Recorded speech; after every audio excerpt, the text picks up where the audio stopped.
Hello student, आप सभी का स्वागत है हमारे यूट्यूब चैनल अल्फा इंस्टीट्यूट में। बच्चों, आज की क्लास में मैं आप सभी के लिए लेके आई हूँ चैप्टर 11th की बायोलॉजी। ठीक है, 11th की बायोलॉजी और चैप्टर नंबर 4 की जितने भी लॉन्ग आंसर टाइप क्वेश्चन यानी कि दीर्घ उत्तरीय प्रश्न आपके बोर्ड एग्जाम में पूछता है, तो आज की क्लास में हम दीर्घ उत्तरीय प्रश्न के बारे में डिस्कस करेंगे कि कौन कौन से ऐसे प्रश्न हैं जो कि आपके बोर्ड एग्जाम में चैप्टर 4 से आपके एग्जाम में पूछता है। ठीक है, तो आज की जो हमारी क्लास होने वाली है, क्लास क्या है, चैप्टर नंबर 4 जो आपका जनन स्वास्थ्य वाला चैप्टर है। तो जनन स्वास्थ्य वाले चैप्टर के सभी महत्वपूर्ण दीर्घ उत्तरीय प्रश्न यानी कि जो आपके बोर्ड में बार बार पूछता है, ठीक है, बार बार वो रिपीट करता है, तो आपकी जो भी आज की क्लासेस में पढ़ाया जाएगा वो आपको क्या करना है, तैयार रखना है। ठीक है, तो क्लास को स्टार्ट करने से पहले मैं एक बार आपसे फिर बता देना चाहती हूँ कि अभी भी जो बच्चे हमारे साथ नहीं जुड़े हैं या कहीं भी नहीं जुड़े हैं, आप भी अपने तैयारी को बेहतरीन बनाना चाहते हैं, अच्छा से अच्छा पढ़ के परसेंटेज लाना चाहते हैं, तो बोर्ड परीक्षा 2024 के लिए शिखर बैच से ज्वाइन होने के लिए आपको क्या करना होगा, अल्फा इंस्टीट्यूट प्रो एप्लीकेशन को डाउनलोड करना होगा और इस एप्लीकेशन से डाउनलोड होकर आप हमारी शिखर बैच से ज्वाइन हो सकते हैं, जो कि यहाँ पे आपके डेली क्लासेस चल रही हैं। बहुत सारे जो बच्चे हैं जुड़ के इस मौके का क्या कर रहे हैं, लाभ उठा रहे हैं। तो आप भी इच्छुक हैं, आप भी अपनी तैयारी को बेहतरीन बनाना चाहते हैं, तो हमारे साथ जुड़ के आप भी अपनी तैयारी को अच्छे से अच्छे मुकाम तक ले जा सकते हैं। ठीक है, अब इसमें आपको दिया क्या क्या जा रहा है, इसमें बच्चे आपके डेली क्लासेस है। ठीक है, इसमें आपके डेली क्लासेस है, लाइव डाउट क्लासेस है, यानी कि जो भी क्लास के टाइम में कोई भी आपका जो डाउट है वो क्लियर नहीं हो पाया तो कहाँ दिया जाएगा, डेली क्लासेस में। प्लस उसके साथ साथ क्या आपका ऑनलाइन टेस्ट है। ठीक है, क्या है, आपके ऑनलाइन टेस्ट भी आपको प्रोवाइड किए जाते हैं, जो कि हर हफ्ते में एक दिन हर शनिवार को होता है। उसके साथ साथ स्टडी मटेरियल, यानी कि आपको यहाँ पे किसी भी बुक को खरीदने की जरूरत नहीं होगी। जैसे होता है ना कि हम फिजिक्स की बुक खरीद ले, केमिस्ट्री की खरीद ले, तो बायो की खरीद ले, क्योंकि बिना बुक का तो हमारा होने वाला नहीं है, बिना बुक का तो हम पढ़ नहीं पाएंगे। तो यहाँ पे आपको स्टडी मटेरियल भी प्रोवाइड किया जाएगा, जहाँ पे आपको कोई बुक भी लेने की जरूरत नहीं है। ठीक है, अब इसमें आपको और क्या क्या सारी चीजें हैं, कंप्लीट सिलेबस, यानी कि जो आपका सिलेबस होगा पूरी तरीके से कंप्लीट किया जाएगा, यानी कि आधा अधूरा भी इसमें आपको लटकाया नहीं जाएगा। ठीक है, और theory plus important question, model paper और गैस क्वेश्चन। तो जो भी इच्छुक है वो आज ही हमारे साथ इस बैच से ज्वाइन हो, और कोई भी अगर आपको दिक्कत होती है तो आप इस नंबर पे कॉल करके 930 577 1375 पे कॉल करके भी आप जानकारी ले सकते हैं। ठीक है, तो चलिए हम लोग क्लास की ओर चलते हैं। इस चैप्टर में सबसे पहला जो क्वेश्चन क्या है, आपके बोर्ड एग्जाम पूछता है कि जो आपका क्या है, जनसंख्या विस्फोट। ठीक है, जनसंख्या विस्फोट एवं नियंत्रण पर निबंध लिखिए। ठीक है, आपने चैप्टर 4 में ये पढ़ा होगा कि जो हमारी जनसंख्या विस्फोट क्या है। तो यहाँ पे विस्फोट का मतलब ये नहीं होगा कि कोई जैसे बम कहीं विस्फोट होता है ना, अरे यहाँ पे बम ब्लास्ट हो गया, यहाँ पे बम ब्लास्ट हो गया, तो वो वाला विस्फोट की बात नहीं हो रही है। यहाँ पे जनसंख्या विस्फोट हो रही है, यानी कि जनसंख्या में अचानक वृद्धि। अचानक वृद्धि का मतलब क्या हो जाएगा कि जो हमारी बच्चों की संख्या, ठीक है, जो हमारी जनन क्रिया के द्वारा जो जितने भी जीव हैं, लेकिन यहाँ पे हम स्पेशल किसकी बात करें, मानव की बात करें। हालांकि जीव तो सारे हैं, जीव की श्रेणी में तो बहुत सारे लोग आएंगे, प्लांट्स भी आएंगे और जंतु भी आएंगे, तो लेकिन यहाँ हम स्पेशली बात किसकी कर रहे हैं, मानव की बात कर रहे हैं। यानी कि जो हमारा मानव है वो अपनी इच्छा के लिए निरंतर क्या कर रहा है, जनन की क्रिया कर रहा है। अब जनन की क्रिया को कर रहा है तो वहां पे उसकी संतान की संख्या भी क्या हो रही है, बढ़ती जा रही है। संतान की संख्या बढ़ती जा रही है, तो वहां पे अचानक जिस क्षेत्र में हम हैं, जिस आवास में हम, जिस वातावरण में है, वहां पे अचानक क्या हो रही है, वृद्धि हो रही है। यानी कि जनसंख्या बढ़ रही है और क्या हो रहा है, मृत्यु दर में कमी। जनसंख्या में बढ़ना और मृत्यु दर में क्या आ रही है, कमी आ रही है। तो यही आपके क्या कहलाते हैं, जनसंख्या विस्फोट कहलाते हैं। क्या कहलाते हैं, जनसंख्या विस्फोट। अब यहाँ पे आपको देखो क्या है, यहाँ पे सबसे पहली चीज ये है कि क्वेश्चन क्या पूछ रहा है कि जनसंख्या विस्फोट एवं जन्म नियंत्रण पर निबंध लिखिए। यहाँ पे हमने क्या पढ़ा है कि चैप्टर 4 हमें ये बताता है कि हमें जनसंख्या को, अपने पॉपुलेशन को कम करने के लिए जितने भी गर्भ निरोध है, गर्भ निरोध को अपनाया जाना चाहिए। तो गर्भ निरोध में आपने प्राकृतिक विधि पढ़ी है, ठीक है, रासायनिक विधि आती है, आईओडी आती है और कई सारी ऐसी विधियां आती है जिसके द्वारा हम जनसंख्या को, जो हमारी पॉपुलेशन है, उसको क्या कर सकते हैं, कम कर सकते हैं।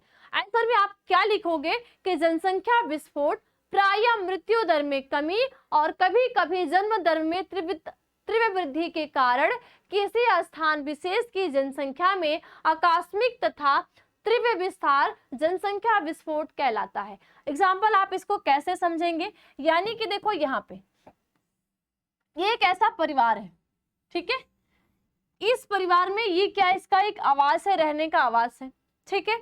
अब एक परिवार है, इस परिवार में जो रहने वाले की संख्या कितनी लोगों की है, 4 लोगों की है, ठीक है। यानी कि यहाँ पे हम बोल देंगे कि यहाँ पे 2 महिला है और 2 क्या है, पुरुष है, ठीक है। संख्या कितनी, 4 लोगों की।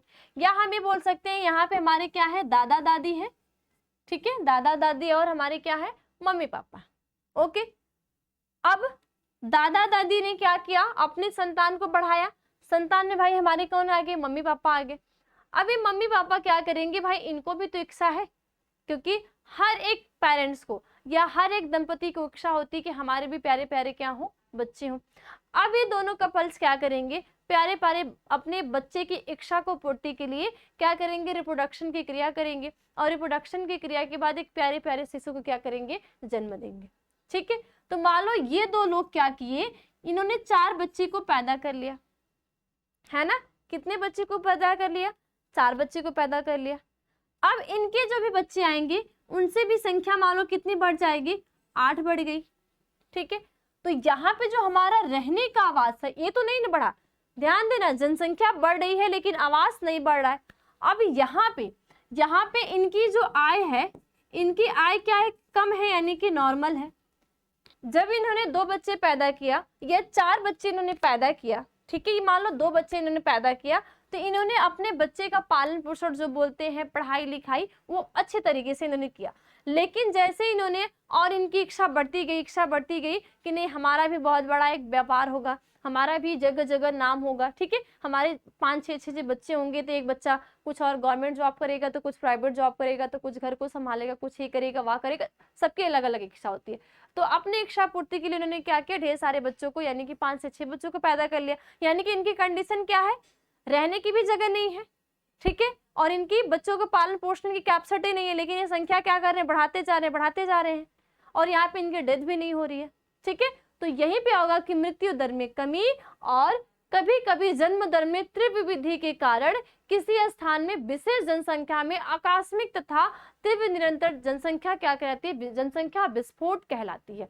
यानी कि एक ऐसा स्थान जहाँ पे आवास की कमी है, खाने पीने चीजें की, संसाधनों की कमी है और वहां पे मृत्यु दर कम हो रही है, लेकिन शिशु की, बच्चों की संख्या बढ़ती जा रही है और वहां पे आकस्मिक, ठीक है, अनेक ही चेंजेस आ रहे हैं, ठीक है, अनेक ही परिवर्तन, एक अलग सा ही परिवर्तन आ रहा है, उसी परिवर्तन को बोलेंगे जनसंख्या विस्फोट कहते हैं। इतनी बातें क्लियर। अब यहाँ पे जनसंख्या वृद्धि के कारण, अब यहाँ पे जनसंख्या जो हमारी इतनी ज्यादा हम कह रहे हैं कि बढ़ रही है, तो इसके कारण क्या होते हैं, तो इसके जो कारण होते हैं वो निम्नलिखित होते हैं। सबसे पहले कारण में क्या होता है, निम्न सामाजिक स्तर, जो हमारा सामाजिक स्तर है वो क्या है, निम्न है, ठीक है।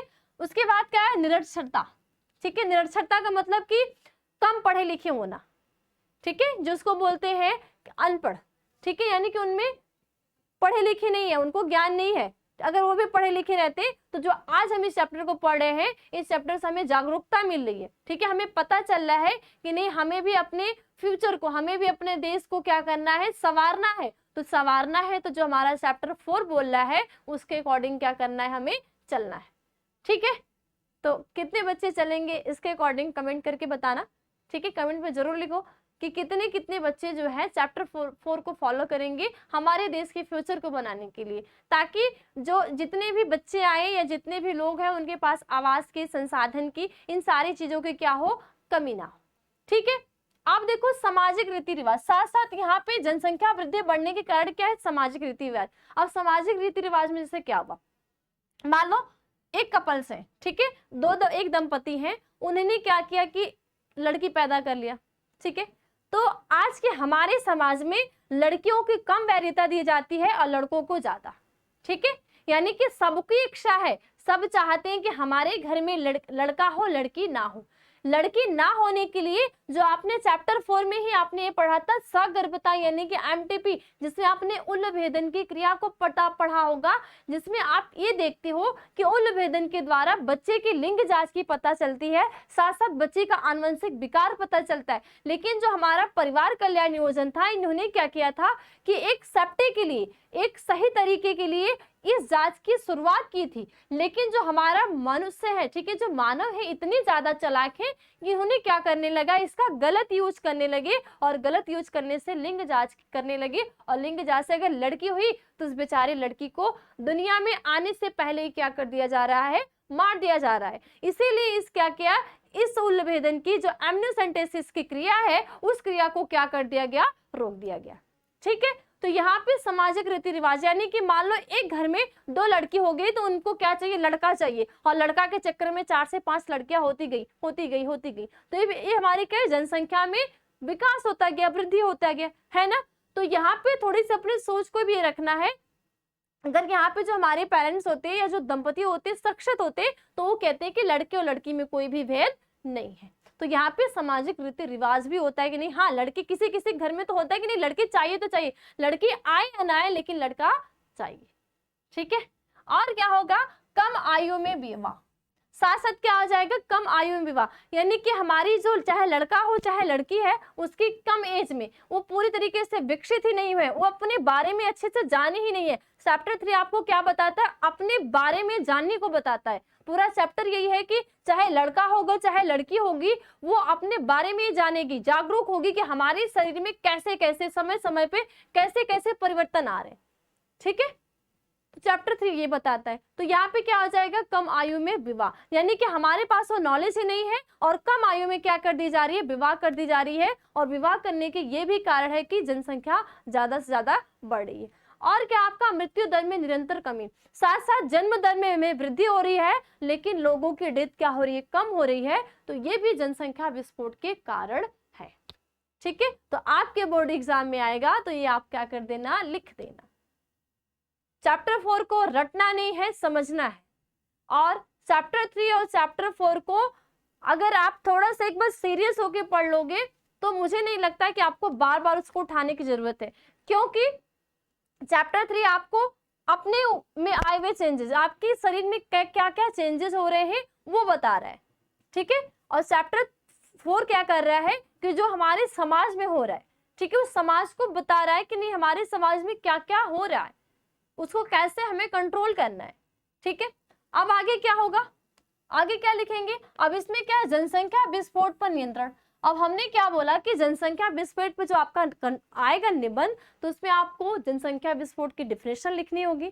ठीक है, साथ साथ इसके कारण क्या है, किस कारण से हमारी जनसंख्या इतनी ज्यादा बढ़ती जा रही है, साथ साथ उसके कंट्रोल को भी रुकना है। आप कंट्रोल भी बताएंगे कि अगर हम इस तकनीक को अगर हम फॉलो करते हैं तो अपने जनसंख्या को कंट्रोल कर सकते हैं। तो अब आगे क्या नोट करेंगे आपके, जनसंख्या विस्फोट पे नियंत्रण। तो जनसंख्या विस्फोट पे सबसे पहला क्या है, परिवार नियोजन, जो कि आप परिवार नियोजन के कार्यक्रम चलाए जाते हैं। तो सन 1951 में प्रारंभ किया गया परिवार नियोजन कार्यक्रम जनसंख्या वृद्धि दर के नियंत्रण हेतु सरलतम एवं सर्वोत्तम उपाय है। यानी कि परिवार नियोजन कार्यक्रम में ये बताया जाता है, गर्भ निरोधक का उपाय बताया जाता है, जिसमें आपका प्राकृतिक, ठीक है, प्राकृतिक संयम हो गया, प्राकृतिक विधि हो जाती है, रोध आता है, ठीक है, गोलियां आती हैं, उसके बाद आईओडी आता है। तो कई सारे ऐसे तकनीक हैं जो आपके परिवार नियोजन कार्यक्रम तरफ से ये बताया जाता है कि इस तरीके से अगर ये रूल को आप फॉलो करते हो तो आप जनसंख्या पे कंट्रोल कर सकोगे। ठीक, सेकेंड क्या है, कानूनी व्यवस्था। कानूनी व्यवस्था में क्या है, लीगल सिस्टम में संविधान के 12वें संशोधन में संसद और विधानसभाओं को जनसंख्या नियंत्रण के लिए कानून बनाने के अधिकार प्रदत्त किए गए हैं। साथ साथ जो हमारा संविधान है, संविधान के 22वें में संशोधन में संसद और विधानसभाओं को जनसंख्या नियंत्रण के लिए कानून बनाने के अधिकार प्रदत्त किए गए हैं। ओके, आगे क्या होगा, आगे क्या नोट करेंगे, शिक्षा व्यवस्था। यानी कि अगर हमें जनसंख्या पे नियंत्रण करना होगा, कंट्रोल करना होगा, तो हमें अपनी शिक्षा व्यवस्था को भी अच्छा बनाए रखना है। अगर हमारी शिक्षा व्यवस्था बनी रहेगी तो हमारी क्या होगी, जो जनसंख्या होगी वो क्या होती जाएगी, कंट्रोल होती जाएगी। ठीक है, उसके बाद क्या होगा, आर्थिक स्थिति में सुधार, यानी कि हमें क्या करना होगा, आर्थिक स्थिति में सुधार भी लाना होगा और उसके साथ परिवार कल्याण संबंधी कार्यक्रमों को बढ़ाना। साथ साथ जो हमारा क्या है, परिवार कल्याण संबंधी जो कार्यक्रम चलाए जा रहे हैं उस कार्यक्रम को बढ़ाना। बढ़ाने का मतलब क्या होगा कि जो अभी जगह जगह पे ये कार्यक्रम चलाए जा रहे हैं तो इस कार्यक्रम में हमें क्या करना होगा, अपनी सहभागिता दिखाना होगा और इस कार्यक्रम में भाग लेने के साथ साथ लोगों को क्या करना होगा, जागरूक भी करना होगा। ठीक है, तो अगर हम लोगों को जागरूक करेंगे तो जो हमारी जनसंख्या वृद्धि पे हम कंट्रोल करेंगे। जब हम जनसंख्या वृद्धि पे कंट्रोल करेंगे तो जो हमारा अचानक जनसंख्या विस्फोट हो रहा है वो जनसंख्या विस्फोट नहीं होगा। जनसंख्या विस्फोट नहीं होगा तो हमारे पास आवास की कमी नहीं होगी, हमारे साथ रहन सहन की कमी नहीं होगी, हमारे पास पढ़ने लिखने की जो हमारी आर्थिक आय है उसकी कमी नहीं होगी। ठीक है, तो इतने टिप्स को आप फॉलो करेंगे, खुद भी फॉलो करेंगे, लोगों को जागरूक भी करेंगे कि भैया ऐसे ऐसे फॉलो करो तो हम जनसंख्या पे कंट्रोल कर लेंगे। आपके एग्जाम में आएगा तो एकदम सीरियस होकर लिखना है, रटना नहीं है, चीजों को समझना है। समझ लोगे तो लिख लोगे, रट लोगे तो भूल जाओगे।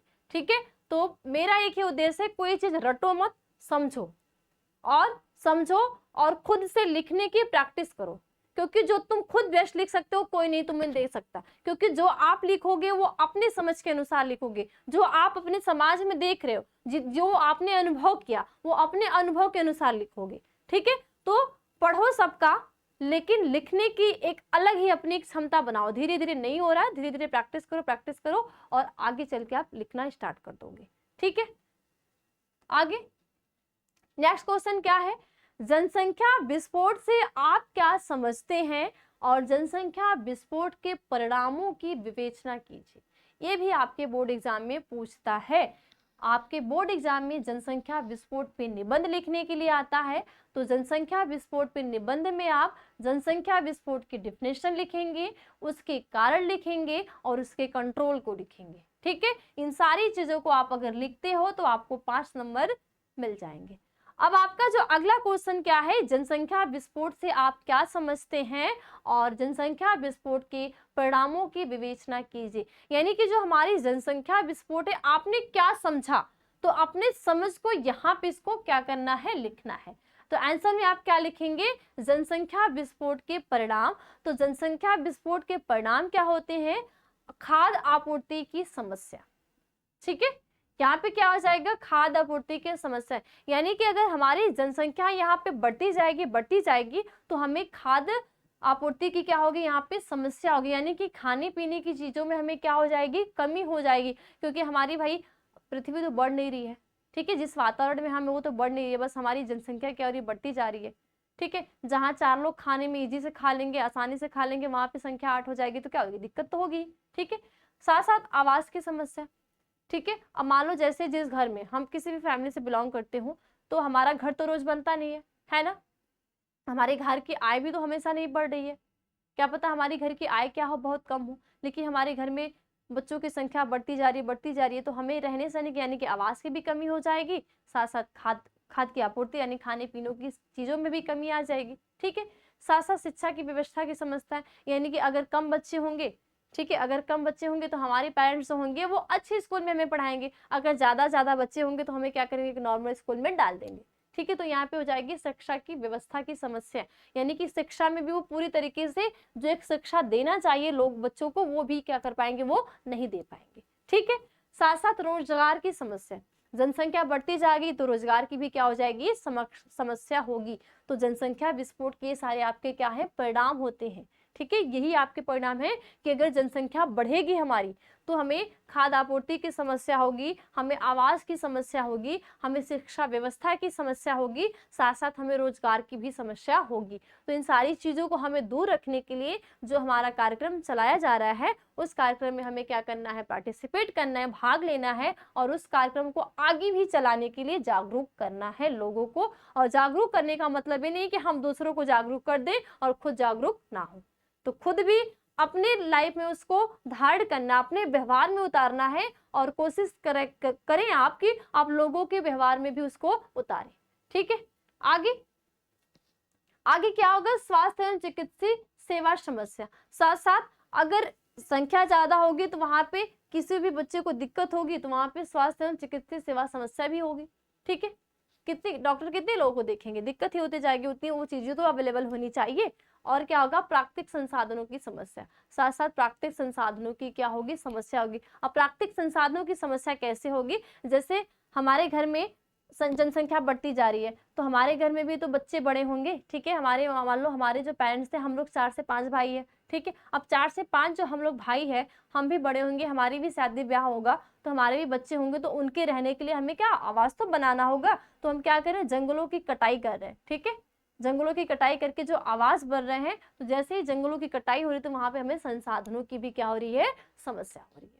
तो इन सारी चीजों को दूर करने के लिए, हमें जनसंख्या विस्फोट को कम करने के लिए जितने भी परिवार कल्याण नियोजन के तहत कार्यक्रम चलाए जाते हैं उससे लोगों को जागरूक करना होगा। ठीक है, करना है और करना होगा भी। तो आपको ये आपके एग्जाम के पर्पज से भी पढ़ना है, प्लस लोगों को जागरूक भी करना है, क्योंकि ठीक है, क्योंकि आप ही भविष्य के डॉक्टर बनने वाले हो। ठीक है, और डॉक्टर का कार्य होता है लोगों को जागरूक करना, लोगों को ठीक ठाक करना। ठीक है, तो बहुत सारे बच्चों का ऐसा सपना होगा, तो अपने सपनों को पूरा करने के लिए आपको ये करना होगा। ठीक है, कोई शर्म या कोई वो नहीं करना होगा कि हम कैसे करेंगे, हमारे अंदर तो शर्म है भाई, शर्म को साइड रखो और जो एक मेन उद्देश्य उस उद्देश्य से चलते रहो। ठीक है, आगे थर्ड क्वेश्चन क्या है, भारत में परिवार नियोजन की आवश्यकता तथा इसकी विधियों का वर्णन कीजिए।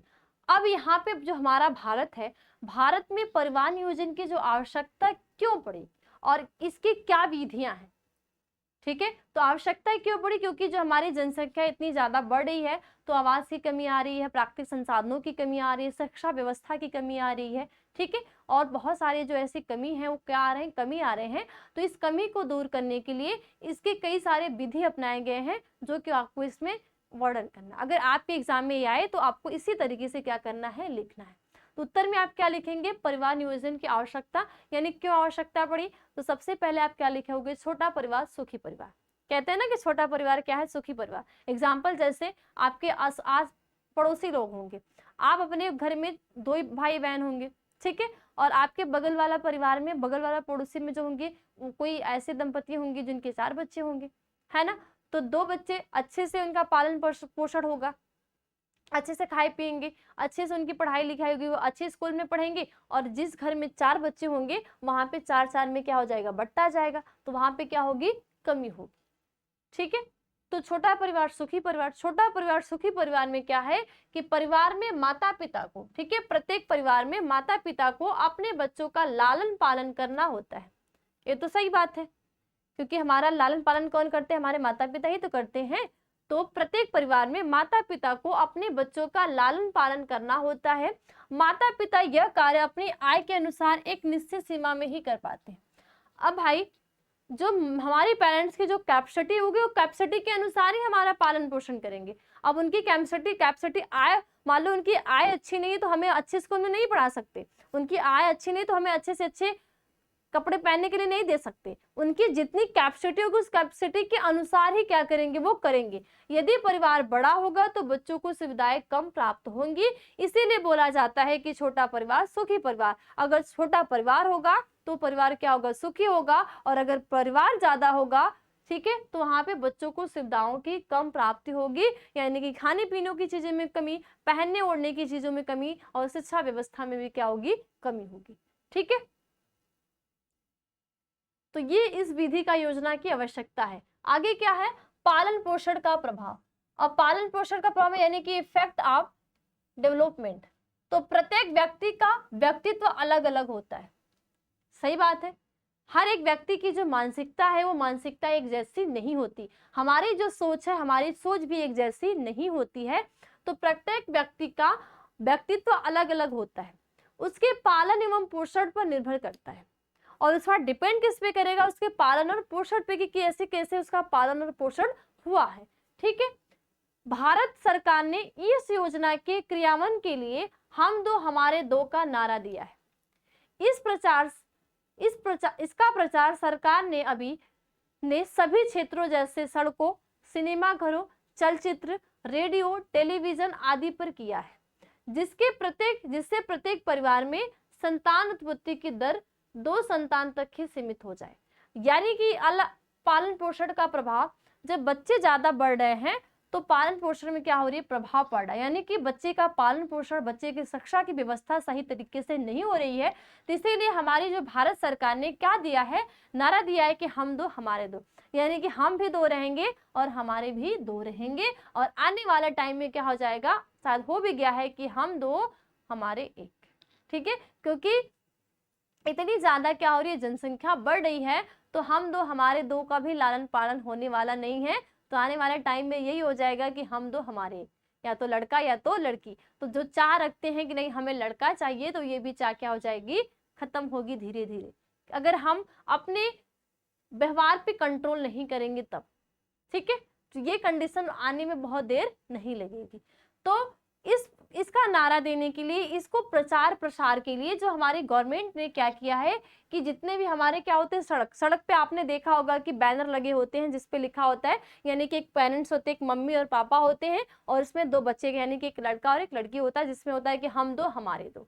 ठीक है, और फिर साथ साथ आपके सिनेमा घरों में भी होता है, उसके बाद चलचित्र, उसके बाद रेडियो, टेलीविजन, यानी कि इसका इतना ज्यादा प्रचार प्रसार हमारी गवर्नमेंट के द्वारा किया जा रहा है, जिससे कि ये जो सूचना है, ठीक है, ये जो नॉलेज है, ये जन जन लोगों के पास पहुंचे और जन जन लोग क्या करे, इसके प्रति जागरूक हो, और जागरूक होके वो संतान दर में क्या करे, कमी करे। यानी कि हर एक पेरेंट्स, हर एक कपल सिर्फ 2 बच्चे को ही पैदा करे। 2 बच्चे को पैदा करेगा तो अपने आय के अनुसार उनका पालन पोषण, उसकी शिक्षा की व्यवस्था को करेगा। ठीक है, आगे परिवार नियोजन की वैज्ञानिक विधियां। अब ये तो आपकी क्या हो गई, ये क्या आपके परिवार नियोजन की आवश्यकता, यानी कि परिवार नियोजन की आवश्यकता क्यों पड़ी, रीजन क्या था परिवार नियोजन की ये कार्यक्रम को चलाने के लिए। तो रीजन यही था कि बच्चे कम होंगे तो उनका पालन पोषण भी क्या होगा, अच्छे से होगा। आगे क्या है, परिवार नियोजन की वैज्ञानिक विधियां। तो वैज्ञानिक विधियां में सबसे जो परिवार नियोजन की वैज्ञानिक विधियां होती है, इसमें हमारी साइंस की दृष्टि से, ठीक है, जो हमारी वैज्ञानिक दृष्टि से हमारी साइंस इतनी आगे जा चुकी है कि इस क्रिया को भी क्या कर, यानी कि जो जनसंख्या हमारी बढ़ रही जनसंख्या में भी क्या कर रही है, कंट्रोल कर रही है। तो इसमें आपकी 2 विधि आती है, एक अस्थायी विधि और एक अस्थायी विधि। तो सबसे पहले हम बात करेंगे अस्थायी विधि के बारे में। तो अस्थायी विधि में क्या होती है, रासायनिक विधियां। ठीक है, रासायनिक विधियों में क्या होगा कि परिवार नियोजन की रासायनिक विधियां निम्नलिखित है। अब रासायनिक विधियां क्या होती है, शुक्रनाशक, जेली एवं क्रीम, मिश्रित गोली या गर्भ निरोधक गोलियां। यानी कि यहाँ पे जेली या क्रीम का यूज किया जाता है, ठीक है, शुक्राणुओं को मारने के लिए।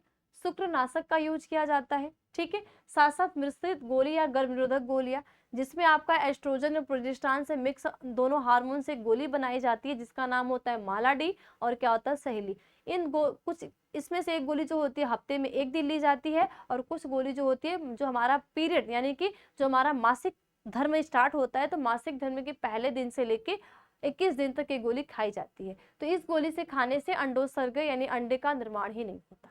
ठीक है, अब अंडे का निर्माण नहीं होगा तो कोई भी जो लेडीज है वो प्रेग्नेंट नहीं होगी। तो ये क्या है, अस्थायी विधियां होती है। साथ साथ इसमें क्या होती है, यांत्रिक विधियां में क्या होता है, जिसको बोलते हैं मेडिकल मेथड। अब परिवार नियोजन की यांत्रिक विधियां भी निम्नलिखित है। यांत्रिक विधियां में क्या होता है, निरोध, जो आप जानते हैं कंडोम जो पुरुष यूज करते हैं, डायाफ्राम एवं सर्विकल टोपी, ठीक है, जो कि सर्विकल टोपी कौन, महिला के वेजाइना में जो ग्रीवा होता है, टोपी नुमा संरचना होती है, जो कि महिला में यूज किया जाता है, ठीक है, इसको महिला कंडोम भी कहते हैं। अंतर्गर्भाशय युक्ति, अंतर्गर्भाशय युक्ति में जो आप कापर टी देखते हैं, ठीक है, फिर अंतरोपित छड़ यानी कि इम्प्लांटेड रॉड्स। तो इन सारी तकनीक के द्वारा जो हमारी वैज्ञानिक दृष्टि से इन सारी चीजों का यूज होगा, तो भले ही 2 लोगों के बीच में लैंगिक संपर्क बन रहे हैं, तो लैंगिक संपर्क बनने के बाद भी वो क्या होगा, सगर्भता नहीं होगी। तो संगर्भता नहीं होगी तो ये एक अस्थायी विधि है, अस्थायी, अस्थायी नहीं है। यानी कि कभी कभी ऐसा होता है कि इन सारी कोई ऐसे कपल्स हैं, ऐसे दंपति हैं, जो इन्होंने क्या किया कि इस विधि का यूज भी किया, लेकिन फिर भी वो महिला क्या हो गई, संगर्भता उनके अंदर आ गई। ठीक है, तो तो ये इसी के लिए इसको क्या बोलते हैं, अस्थायी विधि बोलते हैं। आगे क्या होगा, इसी में आपका अस्थायी विधि क्या होता है। अस्थायी विधि में आप जानते हैं ना, पुरुष की नसबंदी, महिला की नसबंदी या शल्यक्रिया या ऑपरेशन जो कहते हैं। तो इसमें क्या किया जाता है कि स्तनापत्ति की क्षमता को अस्थायी रूप से रोका जा सकता है। ये विधियां बंधकरण या नसबंदी कहलाती हैं और इस क्रिया को वैक्सोटोमी कहते हैं। यानी कि इसमें महिला और पुरुष दोनों का क्या किया जाता है, ऑपरेशन किया जाता है। ऑपरेशन क्या किया जाता है कि महिला की अंडवाहिनी को या तो काट दिया जाएगा या तो बांध दिया जाएगा, और इसी तरह पुरुष की शुक्रवाहक को या तो बांध दिया जाएगा या तो काट दिया जाएगा। ठीक है, बांध और काट दिया जाएगा तो उसमें क्या होगा, निषेचन की क्रिया जो होगी, जो स्पर्म होगा, अंडे और शुक्राणु का, अंडाणु शुक्राणु का मिलन नहीं होगा। ठीक है, नेक्स्ट और लास्ट क्वेश्चन, सहायक जनन प्रौद्योगिकी क्या है और इसके विभिन्न विधियों का उल्लेख कीजिए।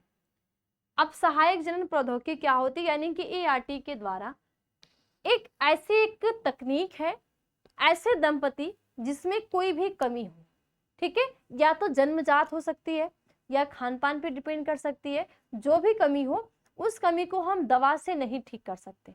कुछ ऐसे भी आपने अपने आसपास अपने जानने वालों को देखा होगा कि कुछ ऐसे भी कपल्स होते हैं जो कि संतान से वंचित रह जाते हैं। तो इनमें रीजन क्या होता है कि या तो महिला के अंदर या तो पुरुष के अंदर क्या है, कोई ना कोई कमी है, और वो ऐसी कमी है जिसको, या तो देखो कुछ लोग में तो शिक्षा का अभाव होता है, तो शिक्षा के अभाव से स्वामी को दूर नहीं करते, ठीक है, और कुछ लोगों में क्या है कि शिक्षा पता है, सब कुछ पता है, लेकिन ऐसी कमी जिसको हम दवा के बेस पे भी नहीं ठीक कर सकते।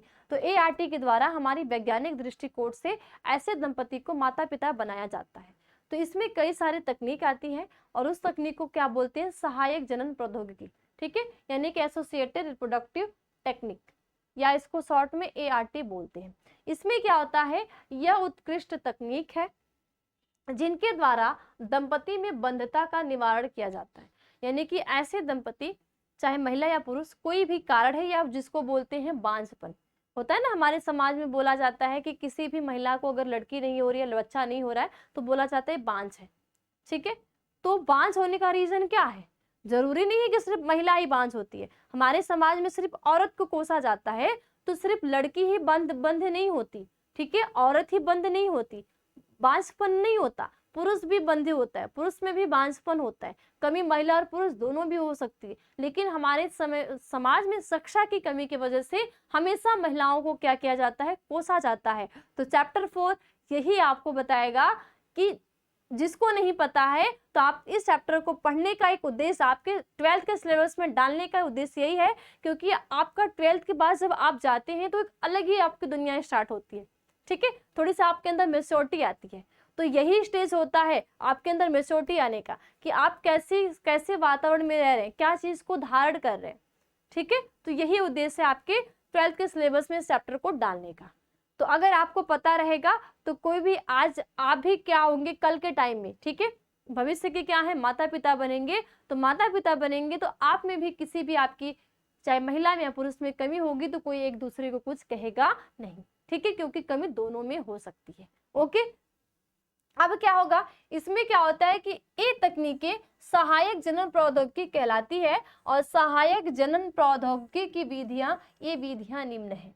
अभी कौन कौन सी इसकी विधियां होती है। सबसे पहले विधि क्या होती है, अंतः पात्र निषेचन, जिसको बोलते हैं इन विट्रो फर्टिलाइजेशन, या बोलते हैं IVF। यह तकनीक उन स्त्रियों के लिए सहायक है जिनमें गर्भधारण नहीं हो पाता। यानी कि IVF ऐसी स्त्री के लिए यूज किया जाता है जिसमें गर्भधारण नहीं हो सकता, यानी कि वो गर्भधारण को नहीं कर सकती। ठीक है, इसमें अंडाणु को बाहर निकालकर नर के शुक्राणु से प्रयोगशाला में ही निषेचन किया जाता है। ठीक है, और निषेचित अंडे को 32 कोष की अवस्था में माता के गर्भाशय में रोपित कर दिया जाता है। गर्भवती पूर्ण होने पर माता सामान्य शिशु को जन्म देती है, और इस तकनीक को परख निषेध शिशु या टेस्ट ट्यूब बेबी भी कहते हैं। तो आपका एक शॉर्ट में, ठीक है, शॉर्ट टिप्पणी लिखने के लिए आता है टेस्ट ट्यूब बेबी पे भी। तो यहाँ पे आपके 2 क्वेश्चन हो जाएंगे, लॉन्ग में भी और शॉर्ट में भी हो जाएंगे।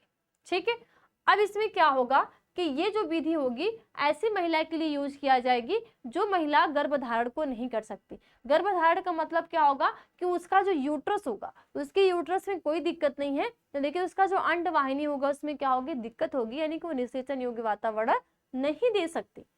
तो इसमें क्या किया जाएगा, महिला के अंडाणु को लिया जाएगा, लैब में कृत्रिम रूप से पुरुष के, ठीक है, पुरुष के शुक्राणु से फर्टिलाइजेशन करवाया जाएगा, या तो उसको 8 कोष के में या बोलेंगे 32 कोष की अवस्था में माता के गर्भाशय में क्या कर दिया जाएगा, रोपित कर दिया जाएगा, और गर्भावधि पूर्ण होने पर जो माता होगी वो शिशु को जन्म देगी। तो यही क्रिया क्या कहलाएगी, आपकी परकनलित शिशु कहते हैं। आगे क्या है, दूसरा आता है अंतः गर्भाशय शुक्राणु सेचन, जिसको बोलते हैं इंट्रा यूटेराइन इंसेमिनेशन या IUI। अब देखो, इस विधि का उपयोग उन स्त्रियों में किया जाता है जिनके पति के वीर्य में शुक्राणु कम होते हैं, ठीक है, यानी कि IUI तकनीक का यूज ऐसी महिलाओं के लिए किया जाता है जिसके जो पति होते हैं उनमें शुक्राणु कम होते हैं, ठीक है, यानी कि जो उनका स्पर्म काउंट होगा क्या होगा, कम होगा। तो इस अवस्था में प्रयोगशाला में नर के वीर्य से स्वस्थ शुक्राणु को पृथक कर कृत्रिम रूप से मादा की योनि या गर्भाशय में स्थापित किया जाता है। यानी कि यहाँ पे इसका मतलब क्या हो जाएगा बच्चा, कि ये तकनीक उसके लिए यूज होगा कि ऐसी महिला, ठीक है, ऐसी महिला जिसका जो पति होगा उसमें क्या होगा, स्पर्म काउंट कम होगा। जब स्पर्म काउंट कम होगा तो जो हमने चैप्टर 3 में आपने ये पढ़ा है कि जो कैसे जो मिलियन की संख्या में जैसे ही वीर्यसेचन की क्रिया हो रही है, तो वीर्यसेचन की क्रिया के द्वारा मिलियन की संख्या में शुक्राणु जो है क्या है, योनि में मादा शरीर के अंदर पहुंच रहे हैं, और लगभग 200 से अधिक की संख्या में वो जो अंडाणु होता है उसके चारों तरफ घुसने का कार्य करते हैं, ठीक है। तो उसमें से सबसे ज्यादा जो पावरफुल स्पर्म होता है, शुक्राणु होता है, वही जाके अंडाणु से संलयित होता है, और अंडाणु से संलयित होने के बाद हमारे जैसे, आपके जैसे एक नए संतति का क्या होता है, जन्म होता है, ठीक है। तो यहाँ पे क्या होगा कि यहाँ पे जो इनका स्पर्म काउंट कम होगा, तो स्पर्म काउंट कम होगा तो सेक्सुअल इंटरकोर्स तो होगा, लैंगिक संपर्क तो होगा, लेकिन जो शुक्राणु वहां पे जो उसके मूवमेंट होगी वहां पे वो नहीं पहुंच पाएगा। तो इसके लिए क्या किया जाता है कि शुक्राणु का क्या किया जाएगा, वीर्य को, ठीक है, वीर्य को निकाला जाएगा, और उस वीर्य में से जो स्वस्थ शुक्राणु होंगे, ठीक है, यानी कि ऐसे शुक्राणु को ढूंढा जाएगा जो कि अंडाणु के साथ फ्यूज हो सके। तो स्वस्थ शुक्राणु को पृथक करके कृत्रिम रूप से मादा योनि या गर्भाशय में स्थापित किया जाएगा, या तो इसको मादा के वेजाइना में डाल दिया जाएगा, या तो डायरेक्ट इसके गर्भाशय में डाल दिया जाएगा। अब गर्भाशय में जब जाएगा तो वहां पे फिर क्या होगा, ओव्यूलेशन की क्रिया हुई रही होगी और फर्टिलाइजेशन होगा, और एक नए शिशु का क्या होगा, जन्म होगा, ठीक है। तो ये चीजें भी आपको ध्यान देनी है। नेक्स्ट आगे क्या लिखेंगे आप, अंतःकोश के शुक्राणु निक्षेपण। अब क्या होगा, जिसको बोलते हैं इंट्रा साइटोप्लाज्मिक स्पर्म इंजेक्शन, ठीक है, इंट्रा साइटोप्लाज्मिक स्पर्म इंजेक्शन, या बोलेंगे ICSI। आप देखो ये तकनीक किसके लिए यूज की जाती है, ये तकनीक जो बच्चे यूज की जाएगी तो प्रयोगशाला में भ्रूण बनाने की इस प्रक्रिया में शुक्राणु को सीधे अंडाणु में अंतःक्षेपित यानी कि इंजेक्ट कर दिया जाता है, ठीक है। यह तकनीक पुरुषों में शुक्राणुओं के अभाव या शुक्राणु का अंडाणु में प्रवेश करने की अक्षमता के बाह्य परत जोना पैलुसिडा के भेदने में अक्षम, ठीक है, या असमान आकार के शुक्राणु जैसी स्थितियों में उपयोग की जाती है। यानी कि ये कंडीशन कब यूज की जाएगी, जब क्या होगा कि पुरुष में शुक्राणुओं का अभाव होगा, यानी कि हमें बोलेंगे कि शुक्राणु में संख्या क्या हो जाएगी, कम हो जाएगी, ठीक है, शुक्राणु का अभाव। तो इसमें कंडीशन में क्या होता है, यहाँ पे दाता पुरुष से स्पर्म भी लिया जाता है, या तो शुक्राणु का अंडाणु में प्रवेश करने की अक्षमता, यानी कि जो एक कैपेसिटी होती है, जिस गति से शुक्राणु भागते हैं ऐसे ऐसे ऐसे ऐसे भागते हुए अंडाणु के पास जाता है, उसको बड़ी जल्दी होती है मिलन की, तो ऐसे ऐसे ऐसे जो भागते जा रहा है तो उसमें क्या होगी, अक्षमता होगी, यानी कि उतनी उसके पास इतनी पावर नहीं होगी कि जहाँ पे अंडाणु उसका वेट कर रहा है कि मेरा पार्टनर आएगा और उसके साथ मैं फ्यूज होके एक नए संतति की उत्पत्ति करूंगी, तो वो क्या होगा, उसके अंदर वो कैपेसिटी ही नहीं होती, ठीक है। या तो असमान आकार के शुक्राणु की जैसी स्थितियों में, या तो उसकी असमानता, उसके जो आकार में कुछ क्या होंगे, चेंजेस होंगे, तो इस स्थिति में क्या किया जाता है, ICSI का यूज किया जाता है। ओके, कंफ्यूजन कोई भी मत रखना, कहीं भी डाउट है तो कमेंट करके जरूर बताना कि नहीं यहाँ पे क्या है, डाउट है। ओके, आगे युग्मक अंत अंडवाहिनी स्थानांतरण, जाइगोट इंट्राफैलोपियन ट्रांसफर, जिसको बोलते हैं ZIFT। ठीक है, तो ZIFT में क्या होगा, प्रयोगशाला में निषेचित किए गए युग्मनज को 24 घंटे के पश्चात मादा की अंडवाहिनी में लैप्रोस्कोप के द्वारा अग्रिम परिवर्धन के लिए स्थानांतरित किया जाता है। यानी कि जो जिप्ट का, किसका, जिप्ट का यूज, किसका यूज, जिप्ट का यूज उस महिला के लिए यूज होगा जिस महिला के अंडवाहिनी में कोई भी दिक्कत होगा, यानी कि वो जो महिला होगी वो निषेचन योग्य वातावरण को नहीं दे सकती।